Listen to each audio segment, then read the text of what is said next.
عائشہ جنت اور یہ ہے عائشہ جنت آن لائن اکیڈمی۔ آج کا تیسرا سبق ننا مجاہد ختم نبوت کورس۔ تو چلیے اب ہم شروع کرتے ہیں۔ رب زدنی علما۔ سوال نمبر 8۔ آن حضرت صلی اللہ علیہ وسلم کے وصال کے بعد دور صدیق رضی اللہ عنہ میں کفر اور اسلام کے درمیان سب سے پہلی جنگ کون سی ہوئی؟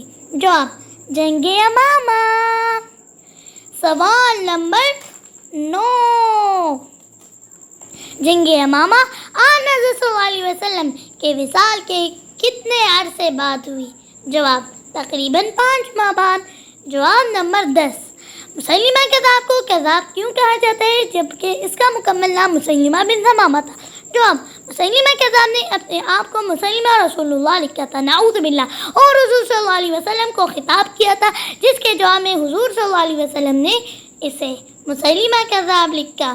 اس وقت سے اس کا نام مسیلمہ کذاب مشہور ہو گیا۔ سوال نمبر 11۔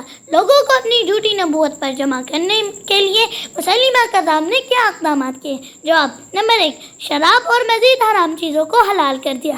نمبر 2، فجر اور عشاء کی نمازیں معاف کر دی۔ سوال نمبر 12۔ دور صدیق میں آپس میں نکاح کر کے نبوت جمع کرنے والے جھوٹے مدعیان نبوت میاں اور بیوی کا نام بتائیے۔ جواب مسیلمہ کذاب اور سجاع بن حارث۔ سوال نمبر 13۔